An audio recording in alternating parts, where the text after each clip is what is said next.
Hello, everyone. Welcome to Decolonizing Halloween.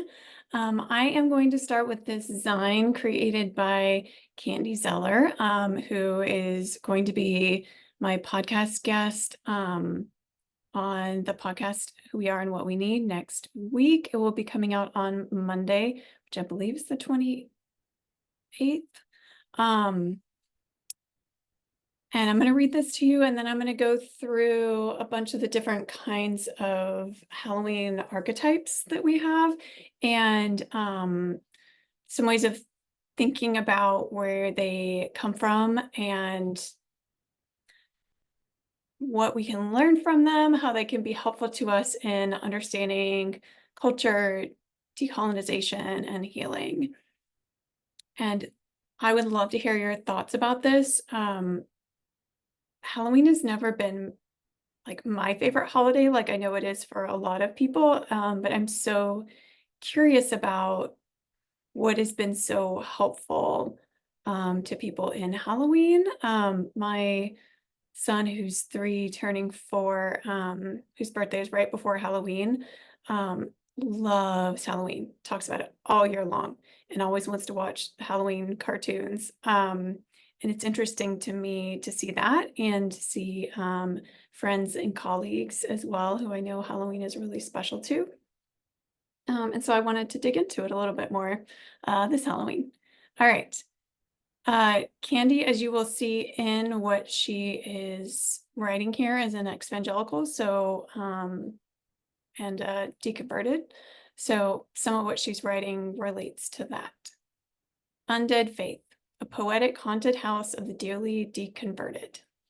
R.I.P. to the girl I used to know, Candy Zeller. Part 1, Monster Mash. Undead. Evangelical me died, crushed by fundamentalism.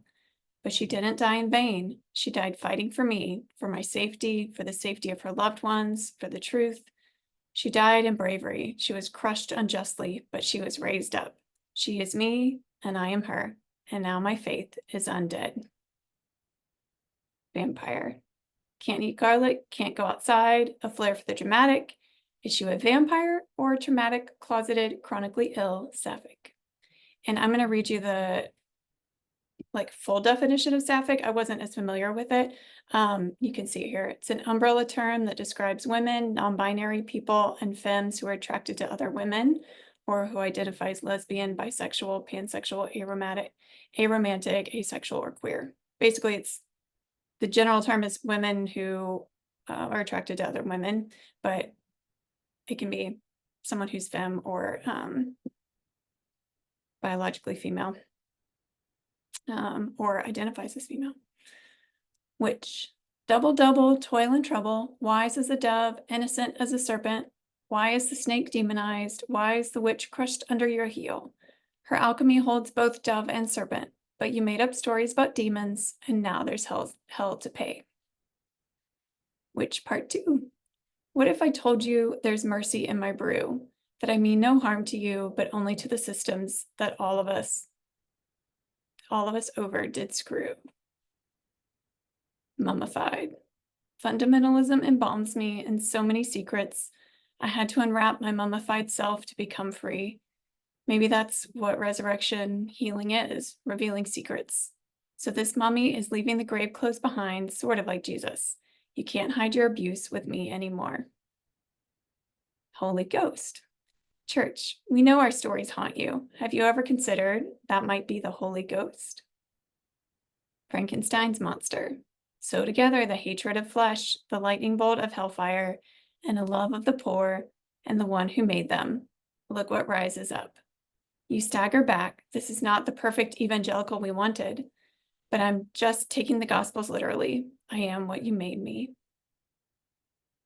Part 2, Heaven, Hell, Horror, and Hope. Shiver. Dead faith. You misheard me. I said undead. Living in limbo for justice to be done, like the slain saints under the altar, their blood crying out, how long, O Lord? Mingling with my blood from your rejection, the stab wounds in my back, my faith may be undead, but a resurrection is coming. And at that time, by your own Bible's admission, a judge will avenge. And so I call out to him, Lord, have mercy. Holy or haunted. There's a specter in these woods. The ferns hold her secrets. She's the ghost of the girl I used to be. She was killed by injustice, her silence forced and fatal. But now she haunts these hallowed trees, her cries heard faintly during the cracking of storms.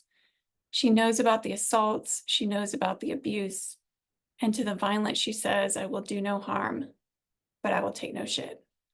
Her anthem joins the chorus of millions of haunted, wounded spirits like hers. And if the story makes you fear you'll lose your power, yes, she is, and they are, haunting your institutions. Our cries echo off your unjust power structures, your church's supposed success, made of a foundation of marginalized corpses. So cease the harm, and we'll cease the haunt. Blood, blood, blood. All this talk about blood, about how Jesus's execution at the hands of empire made you whole, but silence about all the Abels you killed because they were too queer, too pagan, too anti-empire, too undesirable. The ones you killed because, even with all the above, they loved God more than you ever have, and their neighbors too. Still you hold up your hands and say, am I my brother's keeper? When the blood of unaddressed envy, projection, and conversion therapy is all over your hands. Fallen angel. You used to call me an angel for my kindness, for my care, for my faith, for my prayers. But when I applied to those things to injustice, I was an angel to you no more. But God didn't kick me out of heaven. Christians just kicked me out of the church, forcing me to leave so that the death of an angel, the birth of a demon, wasn't on their hands. Demon. Tarot cards are scarier to you than fascism, than kicking your friends out, than clergy abuse. I wasn't summoning demons, that was you. You chose oppression, excommunicated your friends with judgment. But turns out, banishing me to hell just made me hotter, and your heaven looks a lot like a hellish cult. Final girl. I escaped a horror movie childhood like a final girl, left a cult, strong as hell. Living dead. I've been living dead for full time for a long time, but post-cult, I also get to be human with all the emotions, joy, sadness, anger, all in between. I only haunt part-time now. I mostly just live in the arms of my partners and friends, alive and obsessed with Halloween, haunted and happy, forever free. And this is just her ending. Let me show you this article that she wrote on All the Threads, which is her Substack. Religious History as Spiritual Practice, a monster mash about moral panics, and you can get to the Zine from here, along with lots of other great stuff. This is linked in my Substack episode as well. She has a bunch of cool videos on here. Sorry, here's the Zine is up here, I believe. Anyway, she has a lot of stuff linked. Oh, this is one of the links. So if you go to her Substack, you'll find the original article. Sorry, I went through that so fast. I was gonna just let you see. Ghosts, vampires, modern monsters, satanic panic. I grew up within the 90s. And then this is the Undead Faith, a Haunted House. I'm gonna stop sharing my screen and then we will talk about some more stuff. I hope you enjoyed that. And this is Candy's book, Disable Witchcraft, 90 Rituals for Limited Spoon Practitioners. She has always really connected with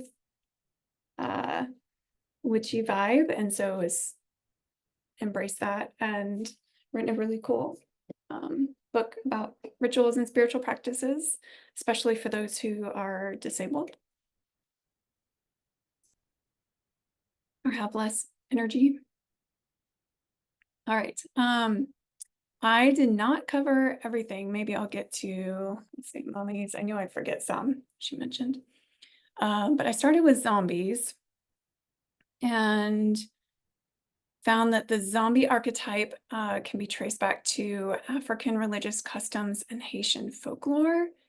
Um, the original brains eating fiend was a slave, not to the flesh of others, but to his own. The zombie archetype, as it appeared in Haiti and mirrored the inhumanity that existed there from 1625 to around 1800, was a projection of the African slave's relentless misery and subjugation. And if you just look up uh, zombie archetype, I found a lot of this information that way. And the word zombie possibly comes from the West African word Nzambi, which means God or spirit of a dead person. But I think, and there's some possible link to voodoo beliefs related to zombies and Haitian Creole traditions. Um, but I think it's so telling that, at least in the history of the zombie is not what was scary, right? It was the result of the oppressive slave owners who treated people as property and treated them so poorly that they ended up looking like zombies. I'm curious if any of you all were into the zombie and the undead and zombie apocalypse kind of stuff that was out many years ago now, several years ago now. I had not really gotten into all of that, but I'm fascinated by and curious about what that meant to people and how it helped them. So if you have any takes on that, I'd love to hear it. Um, all right, if you look to the vampire archetype, that was a little bit more in depth. There's lots of different potential origins. So it's like the original place that we think it came from was a Slavic legend. Um, the vampire concept originated in Bulgaria around 1,000 years ago as a legend among Slavic people. It later became a staple of Gothic fiction. During the Romantic period, vampires were depicted as almost human. They were melancholic and introspective and forced to exist against their will, which I think is interesting and maybe I think speaks a little bit to how I've heard people who are feeling suicidal and hopeless for a long time feel like I don't really want to live the way that life is, but I also don't really want to die um, or have to end my life. But also, I don't really want to live this way. Um, I think it's interesting too that the vampire archetype has been used in queer literature to express society's anxieties about the queer identity and sexuality. I found some information about Anne Rice's novel, written from a vampire perspective, offered a space for queer people to envision acceptance. We all know about the Twilight series as well and how popular that was. I think it's interesting. Vampires had more of an ability to mimic humanity and hide their immortality. And what would seem more as like the monstrous side. Um, from Candy's research, it also seemed like there was, yeah, this definite, if not origins. I don't know if the origins happen with the like Slavic folklore in Bulgaria around vampires, but that there are definitely a lot of origins and important pieces of vampire mythology being part of starting with women as vampires and being seen as, that was one of the videos on Candy's list that they were seen as a supernatural seductress. Um, okay, I'm going to move on to the witch archetype, which obviously has a lot of stuff as well. Um, the witch has been used to classify folks who are different, other, or deemed as suspicious by society at large. Um, Throughout history, people have been condemned, killed, and tortured for being witches when they really weren't witches at all. In the 1400s, there were the witch trials in Europe. And from one of the videos on Candy's Substack, it sounded to me like that started in Germany. There was the I forget how to say it, but the M words that had how to identify a witch, that started in the 1400s in Germany. And then there was like what we would have as our modern conception of a witch in the United States came from Britain, which was a different kind of conception than the European one. Witches and the idea of witches actually predated the religious belief systems of Wicca. Although paganism obviously has been around for a long time, being a witch or being called a witch is not necessarily the same as being Wiccan or being pagan, although they can sometimes be correlated. Witchcraft was often used as a means to explain medical conditions or weather, leading to bad harvest, and anything else that people didn't have science to fully explain. The information I'm reading right now is from the sistersenchanted.com. To claim the word witch and to fully embody that archetype is to actively choose to label yourself as something outside of the average. It's to accept that some things can't be explained in black and white. To be a witch carries with it an air of rebellion and a declaration of one's greatest state of alignment and power. She says that Halloween and the month of October is an invitation to explore the taboo, enchantment, and all things witchery. Women dress in ways they wouldn't normally dress. Everyday people visit cemeteries they wouldn't normally visit, and we all feel a little more empowered and excited. It's a casting off of constraint and with arms open wide, living a wild and unabashed possibility. So it's definitely how people that I've heard and reclaiming the title of witch, and a lot of the spaces and growth of that right now is that kind of space of, and there might be a lot more to it than I realized as well. So I just want to say that. But it seems like a real place of empowerment and nonconformity and embracing our inherent like magical realism and herbal, pagan, nature-based ways of being in the world.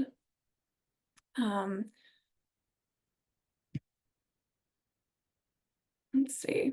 Wikipedia says that in Jungian depth psychology, the witch archetype is a common portrayal of a woman, usually old and living alone, who practices dark magic.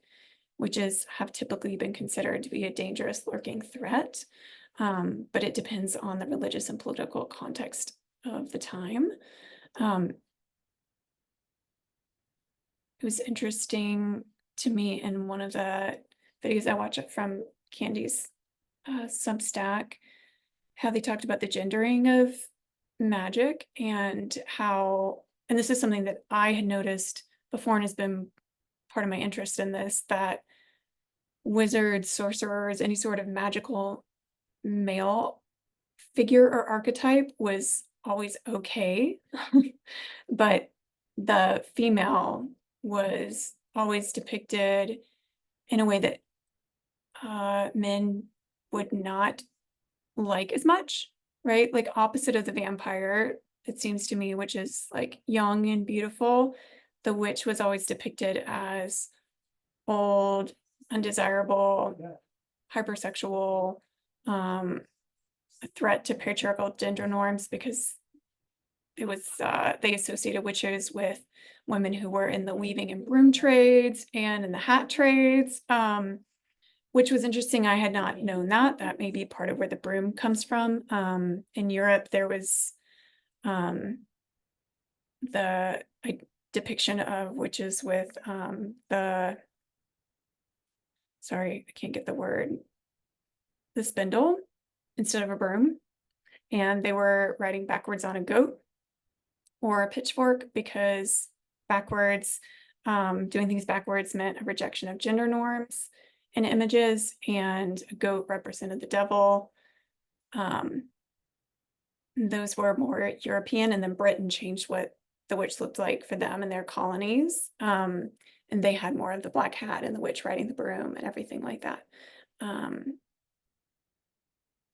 there's definitely the piece of in medieval times, the Christian church newly had control over Europe and used witch identification and a witch epidemic to have more power and control over pagan religions.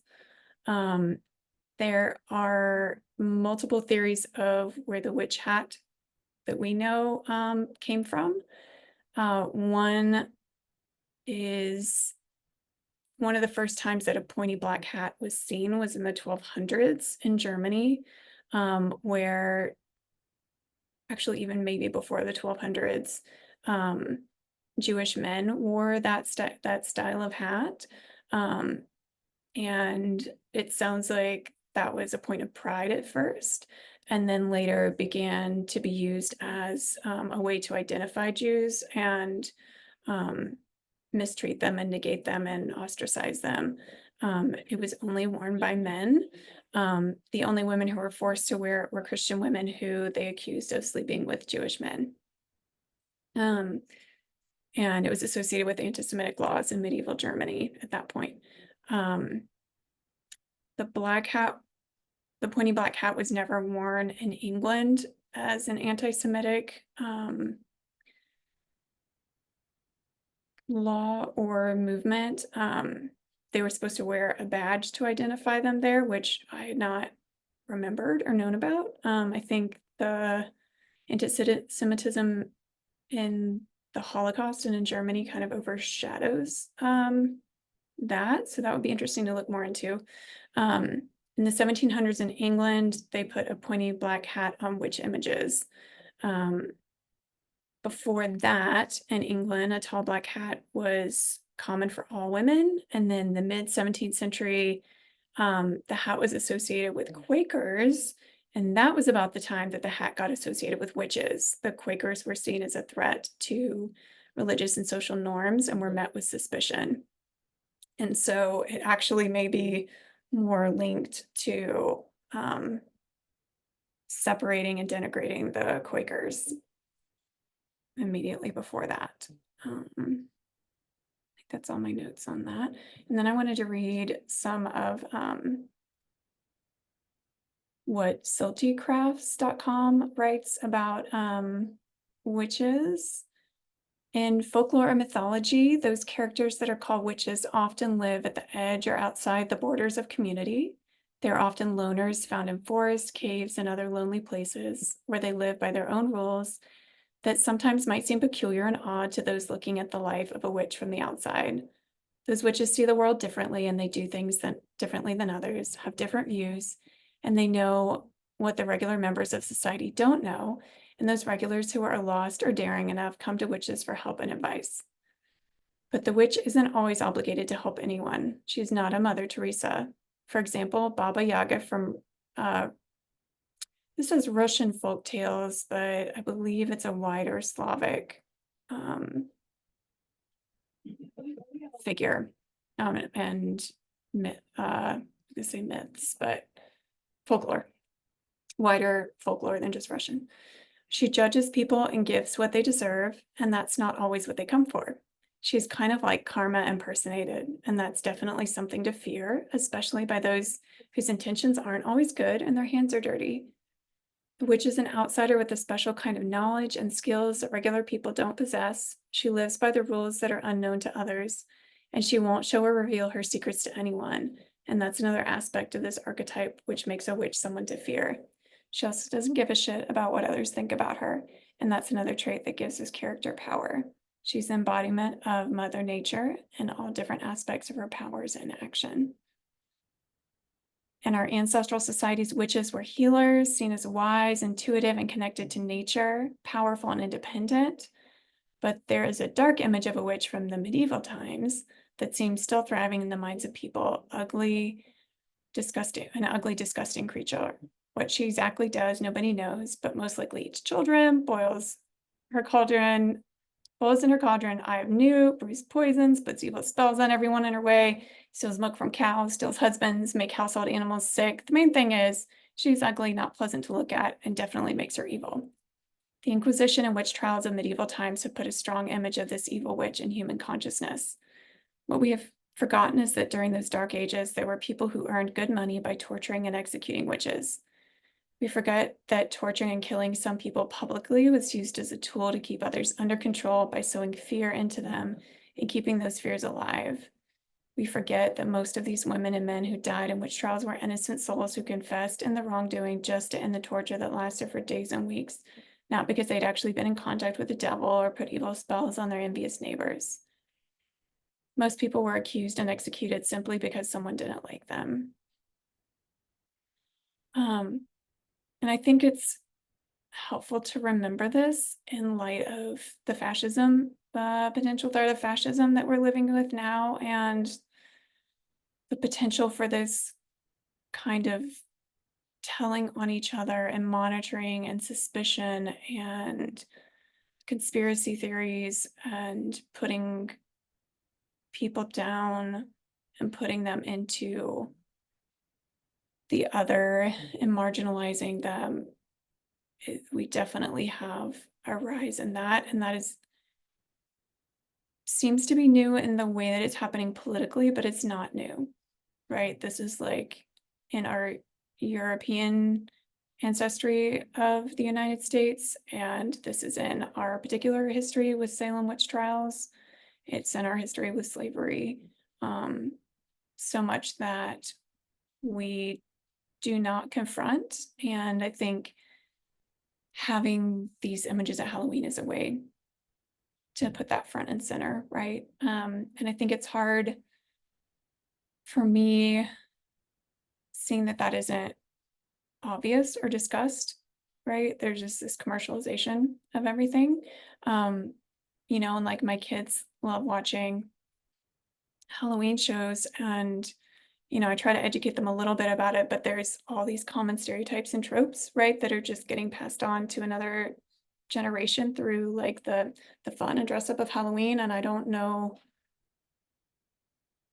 I keep looking for ways that these archetypes are depicted in a way that can teach kids about these other ways of understanding it, and the wider view of it. And I haven't found it yet, if anybody else has. All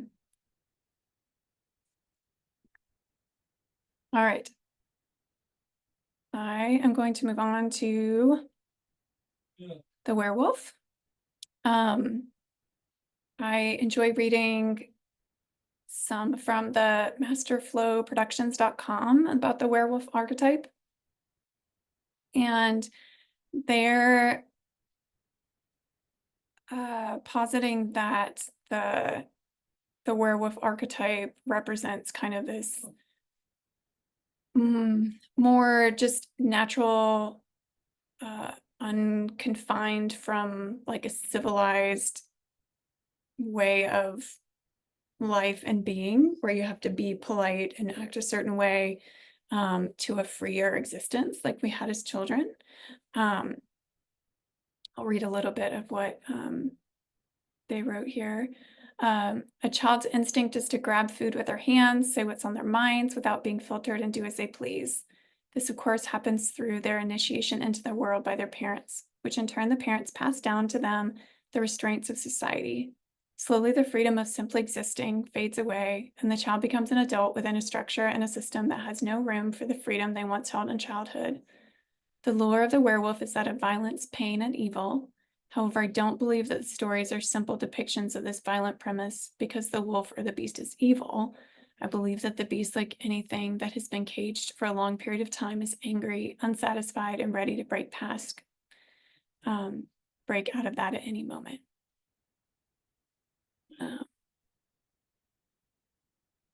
And there was I will link to that. So there's some thought that the werewolf comes from Lycaon, who was testing the abilities of Zeus's godliness. Zeus passed the test, and let's see. Oh, here we go. King Lycaon, like, I believe, ate another person's flesh and then was the idea was that he became a beast, right? Oh, here we go. Sorry, it's a little more scattered than I was hoping. I was trying to like highlight everything and make it as organized as possible to share. Okay, here's the Greek tale of King Lycaon, which, upon having Zeus sit at his table to eat, served him the flesh of a man in order to test whether or not this person claiming to be Zeus was truly him. As punishment, King Lycaon was transformed into a wolf because of his savagery and supposed lust for flesh as men, much like a wolf. Lycaon's actions toward the gods was considered uncivilized and barbaric. So that is one of the ideas of where the werewolf came from.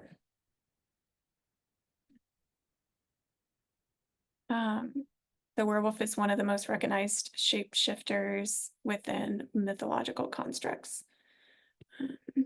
But the actual origin of where the tale came from is unclear. All right, and that's about all I have about that. The skeleton was the next one I looked up, and let's see. There wasn't a whole lot about it other than, you know, there's used to represent death since the Middle Ages. There was a possible association with the Valley of Dry Bones passage in the book of Ezekiel in the Bible. And that's about it. I really like the traditions around the Day of the Dead, the Dia de los Muertos, and that kind of celebration and ritual around connecting with and honoring the dead, to add on to what we do that,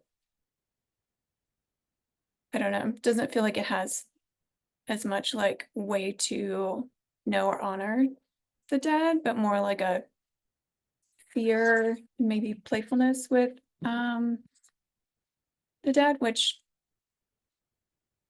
might also be important, but seems to perpetuate just fear of the monsters.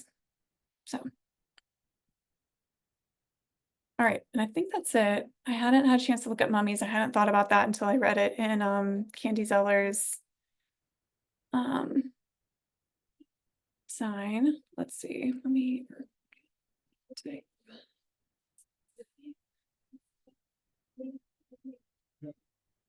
So obviously mummies came from, you know, ancient Egypt.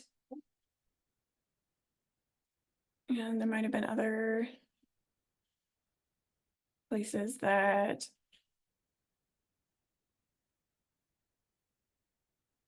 use mummification.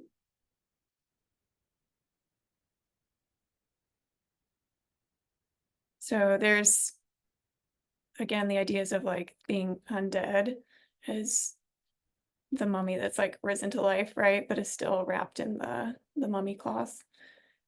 So that may be most of what that is, and if you're what you're hiding, and if you've decayed or not, and what that means, and that kind of thing. Um, Hopefully, this has been helpful and not too scattered. I'd love to hear your thoughts about Halloween and what it means to you, and what these archetypes mean, and if they feel helpful or not, or what other ones do. I will be enjoying Halloween with my kids next week, and I will still be on here for like our noon porch conversation if anyone's able to come. And yeah, I hope you all have a fun and enjoyable and meaningful Halloween. I will talk to you later. Bye.